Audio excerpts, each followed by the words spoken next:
তোমাদের সকলকে আমার ইউটিউব চ্যানেলে স্বাগত। আজকে তোমাদের সামনে আমি আলোচনা করছি ক্লাস 10-এর যে দ্বিতীয় অধ্যায়টা রয়েছে ইতিহাসের, সেই দ্বিতীয় অধ্যায় নিয়ে।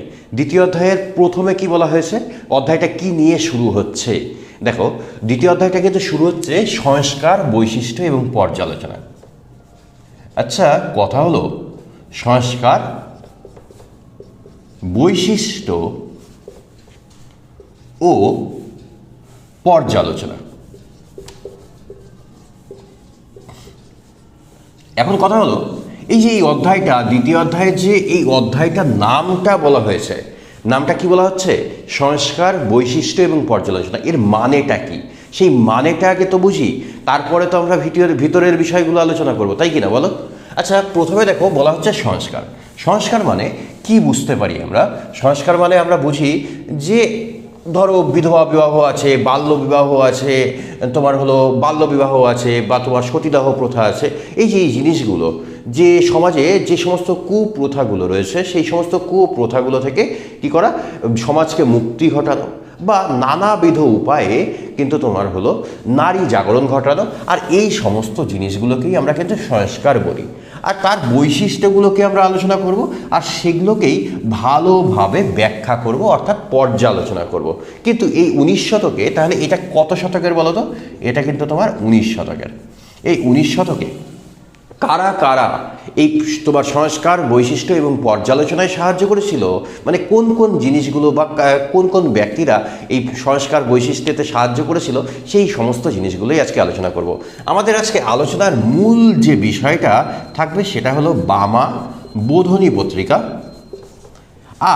আর একটা যেটা থাকবে সেটা হলো আবার হিন্দু প্যাট্রিয়ট। এই দুটা পত্রিকা কিন্তু আমাদের আজকে আলোচনার মূল বিষয়। এবার বিষয় হলো, এই যে বামাবোধনী পত্রিকা বা হিন্দু প্যাট্রিয়ট পত্রিকা, বামাবোধনী কিন্তু সাময়িক পত্র ছিল, আর হিন্দু প্যাট্রিয়ট কিন্তু তোমার সংবাদপত্র ছিল। সাময়িক পত্র কি এবং সংবাদপত্র কি, এটাও আমি আলোচনা করব, এটাও আমি তোমাদের বুঝিয়ে দেব, ঠিক আছে? আচ্ছা, কথা হলো যে সবার প্রথমে আমাদের কি আলোচনা করছি আমরা, দেখো,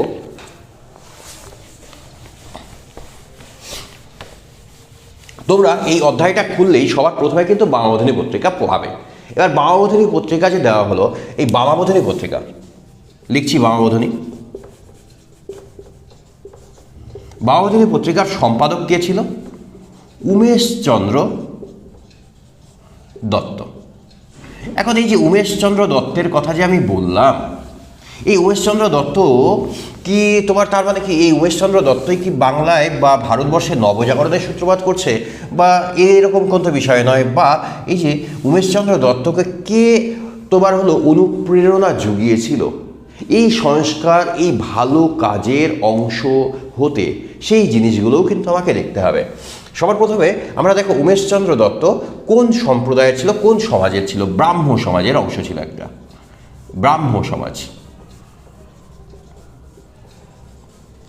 এখন বিষয় হলো, এই ব্রাহ্ম সমাজটা কি সেটাও তো জানতে হবে, তাই কি না বলো? এখন ব্রাহ্ম সমাজটা সম্পর্কে আগে বলবো, তারপর ব্রাহ্ম সমাজের পর কিন্তু আমি উমেশচন্দ্র দত্ত এবং বামাবোধনী পত্রিকা থেকে শুরু করে সমস্ত কিছু বলবো। এই বামাবোধনীর নাম বামাবোধনী কেন, সেইটাও কিন্তু আমি আজকে আমার এই আলোচনায় কিন্তু রাখছি। তোমরা ভালো করে দেখো, আর যদি ভিডিওটা ভালো লাগছে তাহলে অবশ্যই শেয়ার করো এবং লাইকটা করো, ঠিক আছে?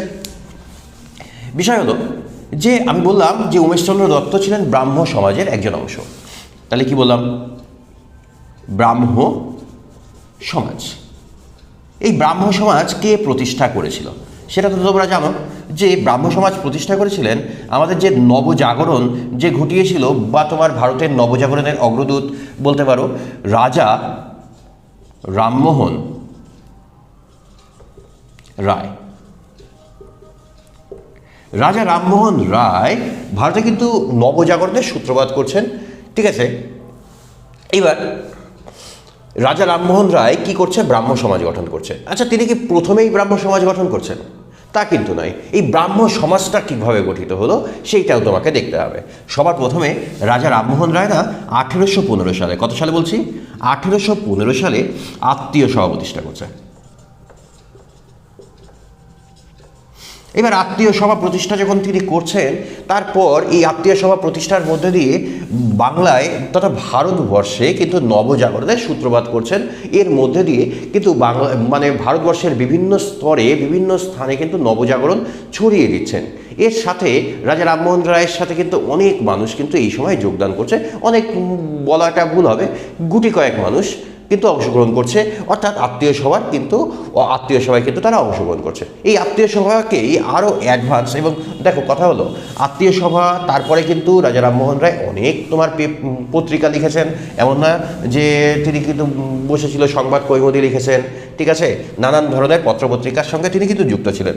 এরপর এই আত্মীয় সভাকে না একটু মডিফাই করছে, একটু নতুনভাবে সাজাচ্ছে, অর্থাৎ তিনি গঠন করছেন ব্রাহ্ম সভা। কি বললাম? ব্রাহ্ম সভা। এই যে ব্রাহ্ম সভা, এটা তিনি গঠন করছেন 1828 সালে। 1828 সালে তিনি ব্রাহ্ম সভা গঠন করছেন, আর এটারই নতুন ভার্সন বের করছেন বা নতুনভাবে তিনি গঠন করছেন ব্রাহ্ম সমাজ। এই যে ব্রাহ্ম সমাজ তিনি গঠন করছেন 1830 সালে। কথা হলো এই ব্রাহ্ম সভার কথা বললাম আমি 1828 সাল, ব্রাহ্ম সমাজের কথা আমি বলছি 1830 সাল। ব্রাহ্ম সভা কিন্তু সাকসেসফুল হয়েছিল। কেন বলছি? 1829 সালে এই রাজা রামমোহন রায়ের উদ্যোগেই 17 নম্বর রেগুলেশন অ্যাক্ট অনুযায়ী, যদিও রাজা রামমোহন রায় পাশ করেনি, কিন্তু রাজা রামমোহন রায়ের উদ্যোগেই কিন্তু সতীদাহ প্রথা বন্ধ হচ্ছে। অর্থাৎ কি, যে বাংলায় যে নারীরা কিন্তু তোমার জ্বলন্ত চিতায় যে তাদের পুড়ে মরতে হতো, এই জায়গা থেকে কিন্তু তারা বেঁচে যাচ্ছে। তোমরা সবাই ভাবো যে জ্বলন্ত চিতায় মানে তোমার হলো সেই সময় কি করা হতো? সেই সময় না অল্প বয়সী যে সমস্ত মেয়েদের সাথে অনেক বয়স্ক লোকেদের বিয়ে দেওয়া হতো। এবার ধরো একজন 8 বছরের মেয়ের সাথে 80 বছরের বুড়োর বিয়ে দিয়েছে। এবার বুড়ো কিছুদিন পরেই মরছে, কিন্তু মেয়েটা তো থাকছে।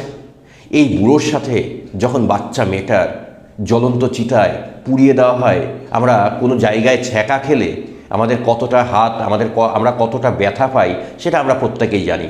আর সেই মেয়েটা যখন জ্বলন্ত চিতায় পুড়তো বা মানুষ যে এই পৈশাচিক উল্লাসে মেতে উঠতো, তাহলে কতটা কষ্ট করতো তারা। আর এই কষ্টের নিবারণ কিন্তু রাজা রামমোহন রায় এর উদ্যোগেই কিন্তু করছে।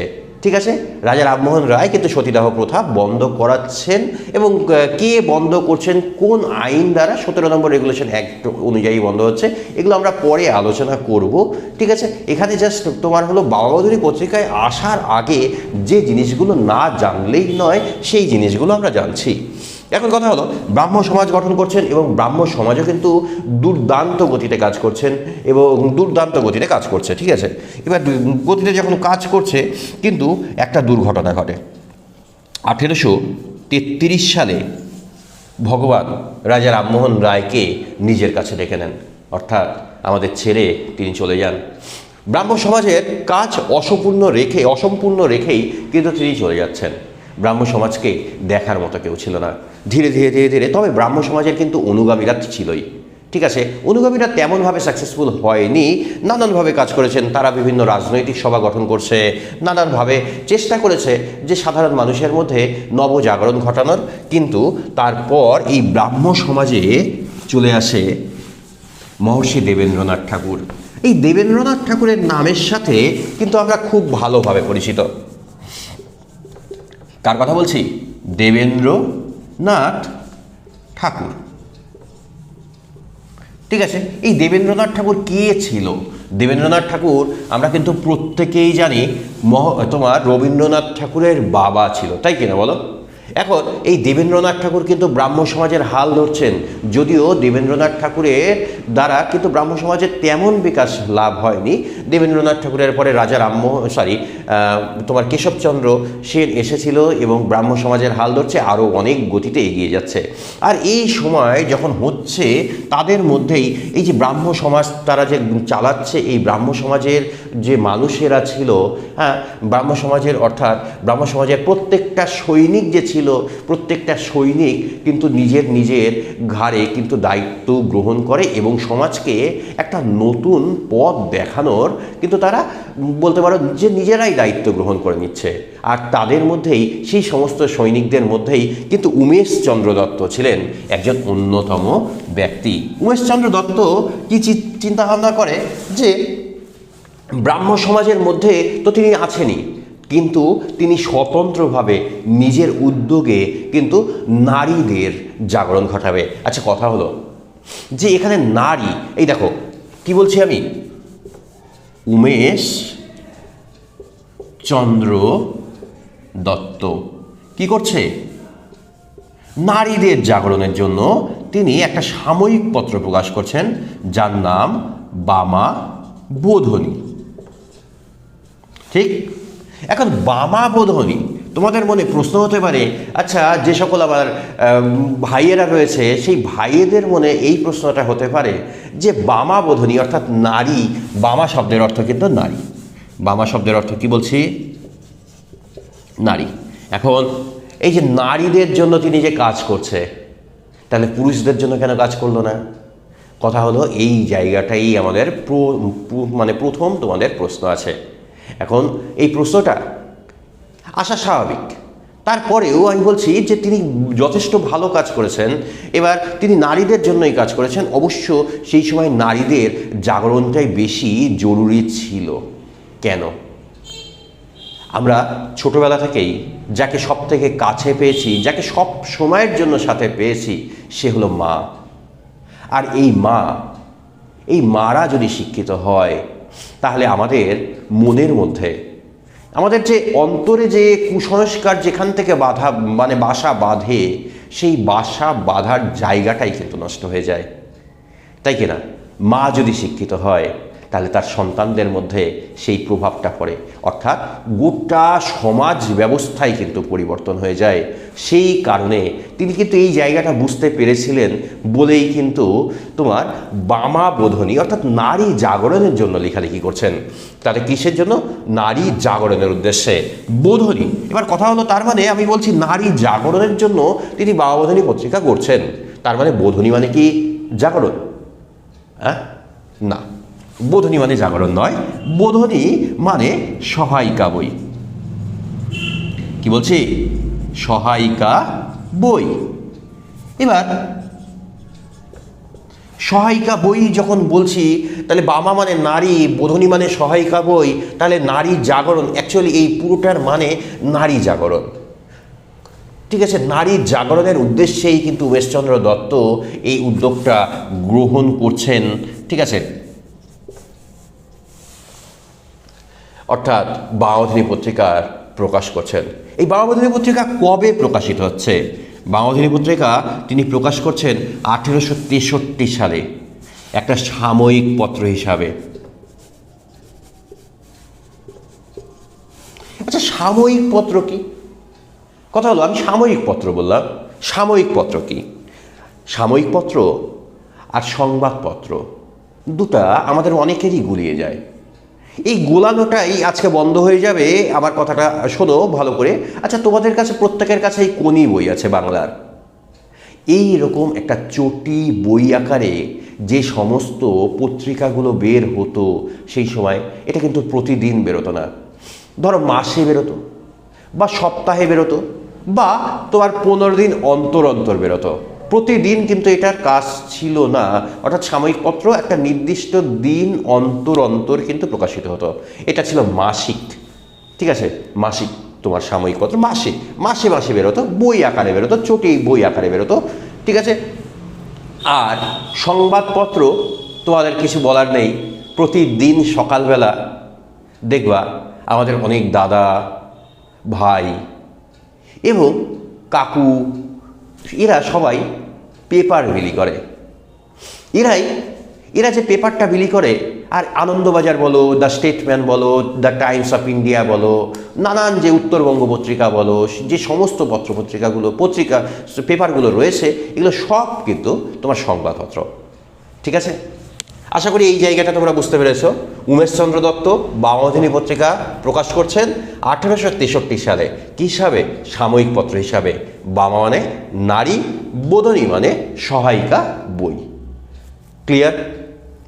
এবার জায়গাটা তোমরা দেখো যে আমি এই জায়গাটা তো বললাম, আর এইখানে কি হতো, কি নিয়ে লেখালেখি হতো। দেখো, নারী জাগরণের জন্য বা নারী সচেতনতার জন্য যত কিছু দরকার এখানে সব কিছু নিয়ে আলোচনা করা হতো। অর্থাৎ এখানে ইতিহাস, উমেশচন্দ্র দত্ত বামা বোধনীতে কি আলোচনা করত? ইতিহাস আলোচনা করত, ভূগোল আলোচনা করত, বিজ্ঞান আলোচনা করত, গৃহশিক্ষা আলোচনা করত, তারপরে না জানি কত কিছু, যত তোমার দরকার, যা যা আমাদের শিক্ষাক্ষেত্রে দরকার, যা যা না জানলে নয়, যে সমস্ত জিনিসগুলো নারীদের জানা বাঞ্ছনীয়, যে সমস্ত জিনিসগুলো নারীদের জানতেই হবে, সেই সমস্ত বিষয় নিয়ে কিন্তু এই বামাবোধিনী পত্রিকায় লেখালেখি হতো। বুঝতে পারছো? আচ্ছা, এই বামাবোধিনী পত্রিকায় তাহলে এই সমস্ত বিষয় মানে ইতিহাস, ভূগোল, বিজ্ঞান সমস্ত কিছু নিয়ে কিন্তু আলোচনা হয়। ঠিক আছে, এটা তো আমি বললাম যে এই বিষয় নিয়ে তিনি আলোচনা করতেন। আর এইখানে সবথেকে উল্লেখযোগ্য যে বিষয় সেইটা হলো তোমার এখানে না অনেক নারীরাও এই উমেশচন্দ্র দত্তের যে পত্রিকা বামাবোধিনী পত্রিকা, সেই পত্রিকায় অনেক নারীরাও লেখালেখি করেছে। আচ্ছা, এই সমস্ত নারীদের কথা যখন আমি বলছি তাহলে এই নারীরা কারা? তাহলে কোন পত্রিকায়? আমার বামাবোধিনী পত্রিকায় যে সমস্ত নারী লেখালেখি করছে সেটা হলো স্বর্ণপ্রভা বসু,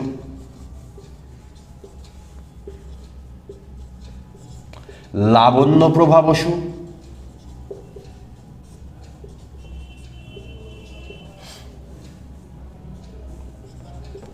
প্রমুখ নারীরা কিন্তু এই বামাবোধিনী পত্রিকায় লেখালেখি করত। ঠিক আছে, নিয়মিত তারা লেখালেখি করত, এমন না যে হঠাৎ একদিন লিখলাম আর তোমার ভুলে গেছি।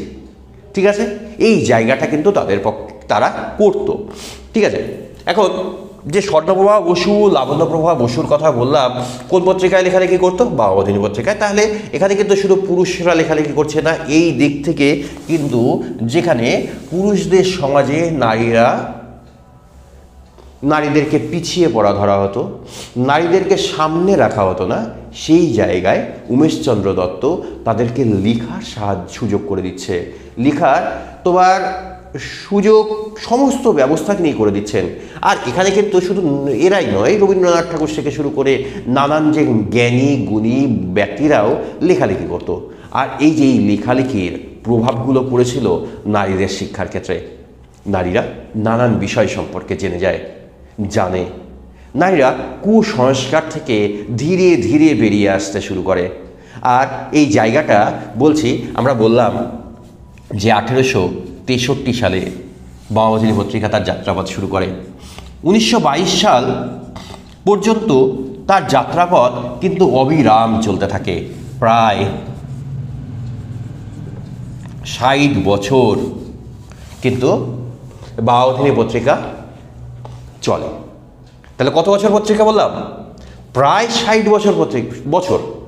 এই যে 60 বছরের কথা আমি বলছি, 60 বছরের মধ্যে কিন্তু নারীদের শিক্ষার বিতরণ ঘটিয়ে গেছে।